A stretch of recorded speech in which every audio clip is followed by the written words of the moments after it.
Hey everyone, welcome to Midweek at the Compass. My name is Jake and I'm our online pastor here. I'm grateful to have you joining us.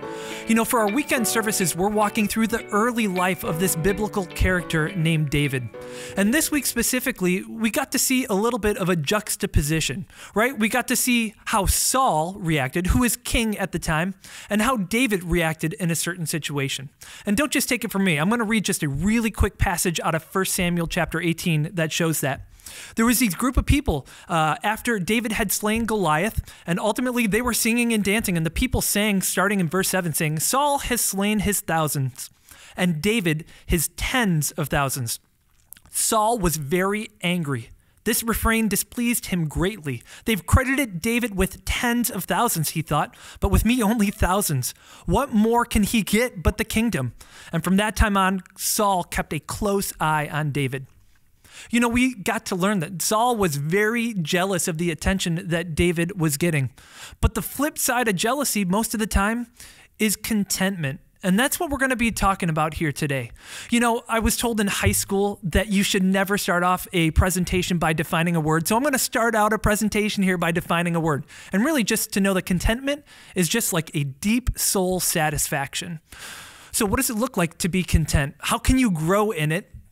Where can we learn about contentment, maybe from even just our personal stories? So I'm excited to have the guest that we have today. I'm joined by Ryan Worsley, who is our pastor. He is our campus pastor at our Naperville campus. Ryan, thanks for taking the time to do this. No, I'm glad to be here. Hello, everyone. So you and I are kindred spirits in some ways. Yeah. And one of those is just the fact that ministry wasn't our first profession. Yeah, that's right. So tell me a little bit about what was your first profession? What did that look like, and how did you get to that point? Well, my first profession, I was an attorney, a practicing attorney for 7 years down in Atlanta. I was a litigator. People always want to know, well, what kind of law did you practice? What kind of law did you practice? Because they think law and order, right? Doom, doom. Okay, well, it wasn't law and order style. It was not quite as riveting. It was contract law. So I mainly represented banks and construction companies. Yeah, so I mean, I completely get that. My background was consulting, right? I did environmental work, and some people have an idea of what that means, and some people don't. Yep. But then I explained that my job was mostly reading regulations and keeping clients in compliance with those regulations. Right, and we both had to bill hours, so we know 100%. what that was like. Did not enjoy that aspect. No, that was not a fun part. So it was one of those eyes glazed over when I started to explain what I did. Yep. And I would imagine maybe you got a little bit of the same thing there. Yeah, people are disappointed when they hear the details. All right, so tell me, how did you end up wanting to go into law? What was the story there? What process kind of took you from a young boy to one that was going to school and ultimately ended up practicing litigation law? Well, funny you should ask. Like most lawyers, I grew up wanting to be a doctor, okay? You meet very few people who grew up wanting to be a lawyer, or at least in my experience. So my whole life as a young boy, all I talked about was being a doctor. And I wanted to be a specific type of doctor. I wanted to be a surgeon, and I wanted to do transplants, heart and lung transplants. So I had my sights set on medicine. And then I went away to college, and I don't know, Jake, it was just... I realized I did not enjoy school enough to be a doctor. Yeah. Or at least I thought, you know. I don't want to go to med school. I don't want to have to do the residency. I want to go ahead and start my career and not have to be on, you know, the education track for the next several years.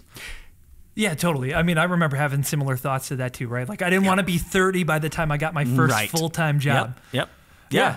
So you ended up going to school, and medicine quickly started to go onto the back burner. So what was the shift there? You know, I remember calling my parents and having a conversation with them and saying, because they had heard me talk about being a doctor for really all my life. And, you know, once I didn't want to be a fireman or a policeman anymore, right? Like all little boys. But I remember saying, Mom and Dad, I've decided I don't want to go to medical school. And they were disappointed. I mean, they were really disappointed because... they weren't disappointed in me, but they were disappointed for me because I think to them they thought, oh no, he's giving up on a dream. And so I felt a lot of pressure, right? Yeah. When I decided I'm not going to be a doctor anymore, I'm not going to pursue that. And so I'll be honest, I was feeling like I needed to pick a profession that would still have a professional aspect to it, wouldn't take quite as long to get a degree, but there would be some prestige part of it. And so I thought, you know what I could do? I could go to law school. Lawyers are respected, lawyers can make a difference, and a law degree is pretty versatile. So if I want to use it one day, to work for a large corporation, make a lot of money in other ways, of course, I can use my law degree. That's the American dream. That's the American dream. So yeah. it was law for me was really a fallback. Okay. So where did you go to school? When did you graduate? Just maybe a couple of the nuts and bolts details there. Sure. So I graduated from undergrad. So when I decided not to go to med school, I had to change my major. I was a biology major, and I had to change, or I didn't have to change, but I decided to change to political science, again, like most law students. And so I graduated from undergrad, let's see, it's hard to think back, so many years ago, right? Graduated from undergrad in 2003. Okay. And I did not take a break between undergrad and law school. I went straight into law school in 2003.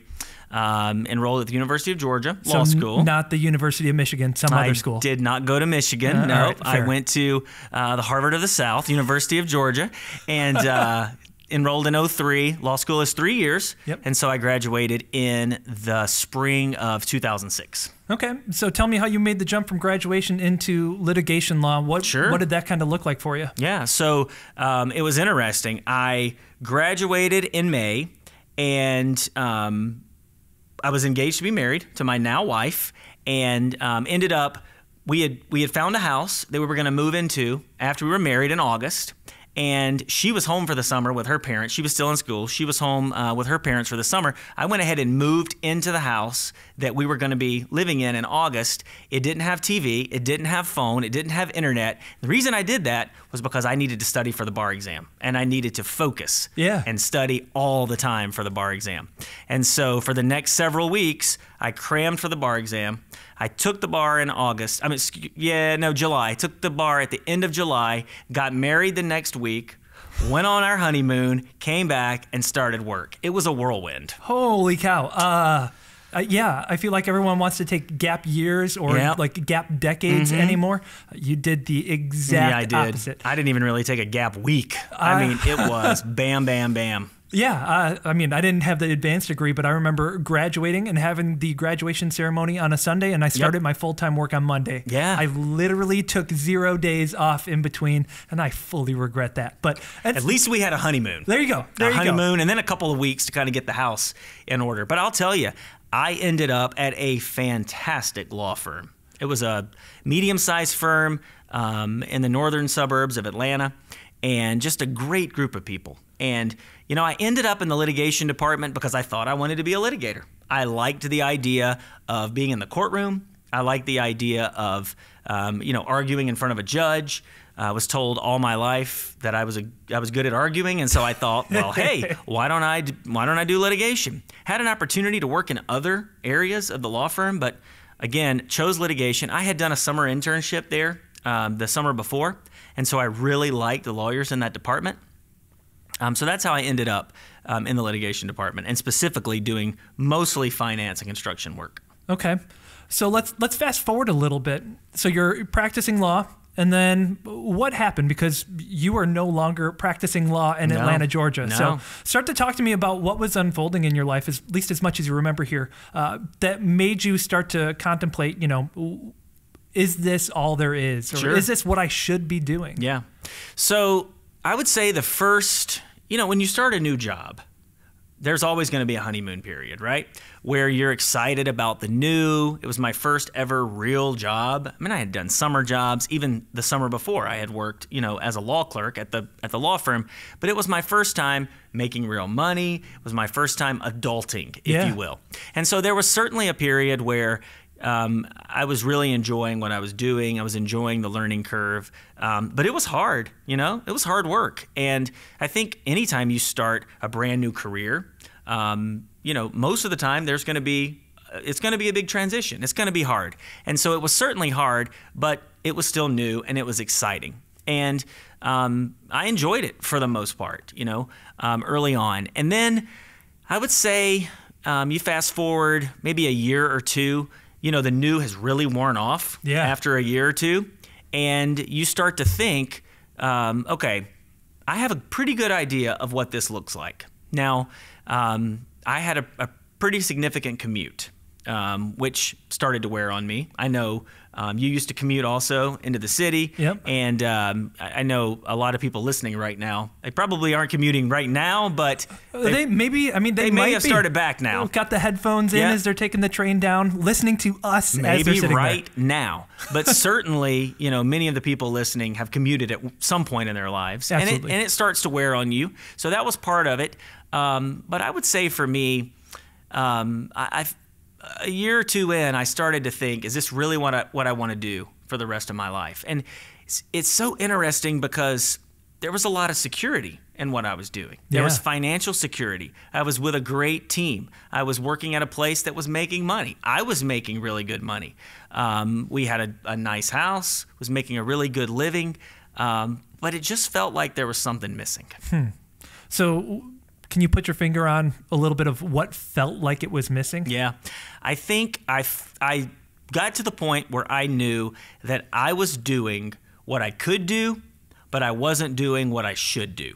Interesting. I wasn't doing what I should be doing. I didn't feel like I was fulfilling my calling, but I didn't know what that calling was. So I spent several years wondering what was next. Looked in a lot of different places, but I knew that there was something else I was supposed to be doing at some point. Now, I did feel like God took me to law school. All of that was for a reason. I got the law degree for a reason. I got the job at the law firm in Atlanta for a reason. So I, didn't feel like I was outside of God's will. I just knew He had something for me next that was going to be more of what He was calling me to do. All right. So what did it look like to try and figure out what was next? Yeah. I mean, a lot of people want like being smacked over the head or a sign plopped into the front yard. The Gideon prayer, right? Like put dew on a fleece. Now do the exact opposite. Yep. I remember having those conversations with God, but I'm wondering, like, what's your story of it? How did you ultimately figure out what God had lined up next? So I would say for me, it was a series of yeses. Okay. And there's a lot of really interesting components. And, we don't have long enough for me to go through all of the things that brought me to where I am today. But looking back, it's so interesting to see how God was preparing me for what was next. And I didn't even know it in the season. So I've shared a little bit of my story at the Naperville campus, but I grew up in a Christian home, grew up going to church, every time the doors opened. I grew up in a small church like you. Yeah. So we have similar stories in that as well. We both grew up in rural areas, and so a lot of similarities. And when I went away to college, church just wasn't a big priority for me. I was not as I wasn't walking with the Lord as closely as I really needed to be, and ultimately wanted to be. So that was missing. But then whenever I started going to law school and was dating my now wife, she encouraged me, hey, if we're going to get married, we're going to start going to church together, and we're going to make this a priority. So we found a great church in the town we were living in and the town we were going to school in there, where the University of Georgia is, in Athens. And we just got involved in this great church. And so one of the things that I did was I got involved at the church. And we started serving. I sang on the worship team, another thing that we have in common that people might not know. There's a reason, just to interrupt you, that people still get us confused all the time for one another. It's true. It's because we've got similar backgrounds. Yep. Just you got a cooler accent. Yeah, definitely got some similarities. But so I got involved at the church, and then the pastor asked me if I would be willing to serve on the deacon team, which is the team of folks who they help run the business side of the church. And I didn't know enough about business. I mean, I wasn't even a business guy. I was a lawyer, but he was really. He was really committed to investing in the next generation of leaders at the church. And so he invited me to serve on the team. So I started to be exposed to, what was going on behind the scenes at the church. And much like what we did at South Naperville, this church was in the process of building a brand new campus. They had bought land, and they were going to be building this campus a few miles down the road. And it wasn't a multi-site, so they were going to be shutting down the campus that we were at and moving everything down the road.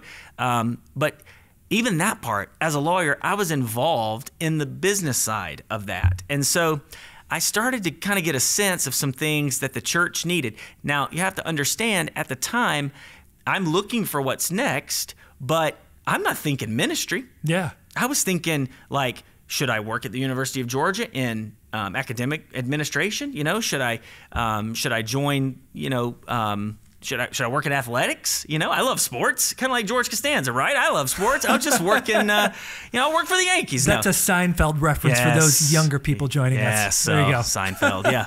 So, but I thought, you know, I knew a lot of people, so I was having a lot of conversation, and I just was kind of throwing things against the wall, hoping that something would stick. Nothing was sticking, but I was still putting things out there, and I was having conversations. Again, this whole time, God is preparing me for what was next, and I didn't even know it. Yeah. So what was next? Well, so I tell you one other piece that's so interesting. We had one child at this time. Our oldest, who's now 10, was just a little over a year, and we had another one on the way, baby number 2. And so when I did start really looking at leaving the practice of law, we were about to have our second child, which is a whole thing about faith, which, you know, is a wild part of the story. But I remember this was the early days of Facebook, okay? And everybody was on Facebook at that time. You know, even the young people were on Facebook then. That's how long ago this was. Ooh. Yeah. Oof. But, okay.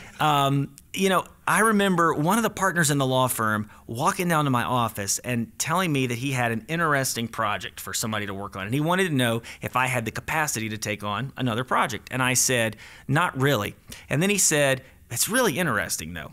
There are people on Facebook impersonating large church pastors, and they're friending these people, and they're talking to these people, pretending to be these pastors, and they're asking for money. So what's happening is people are sending money to these scam artists, and then they're calling these large churches and saying, hey, we want our money back because we got scammed. And so I ended up representing these large churches that people listening may have heard of all around the country, against Facebook, of all things. And so from doing that, I started to realize, you know what? Churches can benefit from people who do these sorts of things, right? Yeah. Help out with the business side, run the operations. Not everybody who works for a church has to be a preacher, because I didn't feel called necessarily to be a preacher. So I start having conversations with the lead pastor of our church, the one who invited me onto the board. And I said, hey, if you ever want to hire somebody, if the church ever decides to hire somebody to help with this sort of thing, let me know. And he responded, I'll never forget, I was on the way to work one morning on my commute, talking to him on the phone, and he said, Ryan, we're looking for that person right now. Interesting. Yeah. That's fascinating, because I feel like a lot of times when we think about being content, or even, you know, seasons of being discontent, a lot of times it's because we're doing a comparison game with ourselves to other people. I've been in that boat. Yeah. I remember, goodness, over a decade ago, feeling like I was going to be called into ministry at some point in time. And I started playing the comparison game of, oh, this person's there. Why haven't, you know, like, why haven't I been able to move forward in this way yet? So that's one end of discontentment. But it sounds like you almost have a complete opposite end of it, where it's Holy Spirit driven discontentment for reasons that we even can't put our fingers on until we sit down and look 5 years in the rearview mirror of, why did we keep walking down this path to get to here? So ultimately, let's talk about how you moved into ministry, and then just really quick, I know you've shared this story on a previous version of Midweek before, but just how you made it up here to Illinois. Sure. Yeah. So my first job down in Georgia, again, was at this church where we had been attending. We were there 9 years before I went on staff. Again, similar to you. You know, you were here at the Compass. I mean, you were part-time, but you were here for a long time. And so I joined the staff at the previous church after attending there 9 years, and I kind of had a hybrid role. I oversaw the staff, so there was a ministry component in a way. But then there was an operations and a business side of it too. Sure. The church was really growing. When we started attending there, I would say in 2007. No, I'm sorry. Anyway, 2004 maybe. The church was like 150 people. When we left, In 2018, it was 1,500. So Oh, wow. it grew 10 times. Yeah. So the church was going through, major transitions, and part of my job was just to come in and help stabilize, help scale things. And so I did that for 5 years. I worked there for 5 years. That was what I did there.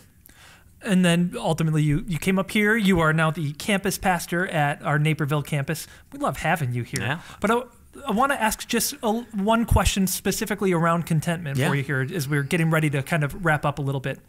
What does contentment look like for you now in your job? Because we've talked about how, you were content for seasons at least previously, but God was always doing something kind of behind the scenes. So as now you've got, the 15 years, 20 years, whatever it is out of college of, vocational work and now vocational ministry, what's contentment look like for you these days? So for me, I would say contentment means a couple of things. Number one, knowing that ultimately God is in control, right? Scripture says man plans, but the Lord orders his steps, right? Yeah. Mm-hmm. So there's something to that, right? We can have the best laid plans, but ultimately, if we believe God is sovereign and he is in control, then we believe he's got a plan greater than ours, right? And by revealing his plan to us, whether it's, early on, whether it happens quickly, or whether, like me and like you, it happens over a number of years, I think remembering that he's in control is such a big part of contentment. And then knowing that what he has for us is best, right? And that was a big thing for me in walking away from law and going into ministry. Remember I told you that when I told my mom and dad that I was not going to be a doctor, they were pretty disappointed? Sure. I'm guessing you had a different conversation again? Yeah. Well, when I told them that I was leaving the practice of law and I was going to work at the church, and it wasn't just my parents, but lots of people I had that conversation with, I could sense disappointment in them. Shock. When I told the people that I worked with and I worked for, there were a lot of really surprised people. Because, I say this humbly, but I was really good at my job. And I was a year from being a partner in the law firm. And so it was big to walk away. But I knew that God was calling me into a new season. And that ultimately, if I followed him, and it wasn't easy, and it hasn't been easy at times, but I knew if I followed him, that my life would be better than I could ever imagine if I didn't follow him. And so for me, that's what contentment is, knowing he's in control and knowing that what he has for us is best. All right, well, then I want to just kick it over to you open-ended style here as we get ready to wrap up. Is there anything else that you want to add for anybody joining in? An encouragement, more of your story? I'll just kind of lay it out on the table and say, you have the floor. Share anything that you'd like. Yeah, I think the biggest thing is it's so easy to lose hope, right? Especially in this day and age where people are just at each other. And if you look around with what's going on in the world, it's so easy to feel hopeless. Yet we have a different hope, right? We have an eternal hope. And it's so important to remember that. And it's important to remember that no matter what we're going through, God does have a plan. And it's going to be revealed to us and through us if we just trust. I heard somebody say one time, I think it was a pastor delivering a message, it's really easy to forget what pastors say, right? But I remember someone saying, when we look at situations, we see a snapshot. But when God looks at situations, he sees a panoramic. He has a panoramic view. And, when we go through a difficult time, then when we arrive, when we get to a new place, it's easy to look back and see, like in my story, all the places God is working. But when you're in the moment, you're going through it, it doesn't necessarily feel that he's working. And so, I look back and I see that person who I see myself years ago when I felt that strong discontentment in my job. I wasn't miserable. I wasn't hating life, but there was a stirring. There was a holy discontent, if you will, where I knew there was something else. And there were times when I wondered, is God ever going to reveal to me what I'm supposed to do? And he did in time. I was patient. He was working all along. And so my encouragement is just don't lose hope. Believe that he's working and wait on his plans to be revealed. Love it. The holy discontent and just waiting for God to reveal what he has for you. There's a reason that we're told to pray, give us our daily bread. We're not asking for what's to come 50 years in the future. It's just trust God in the here and now, and he's going to continue to work things out, ultimately for his good and his glory for those of us who love Jesus. And I'm grateful that we get to hear a little bit of how God has done that in your life, and specifically just in your work life. I know there's a lot of other ends that we could have talked about, but this has been really good. Honestly, thank you for taking the time to come in and do this. I really appreciate you just in general, and I appreciate your story. I love hearing how God calls people from one thing into something that's completely different, totally different, to where it doesn't make sense for any other reason except to say, but Jesus. That's right. And that's your story. That's a little bit of my story, and that might be some of your story as well. So that's my encouragement too. If you're going through a season of just feeling discontent, just don't leave it there.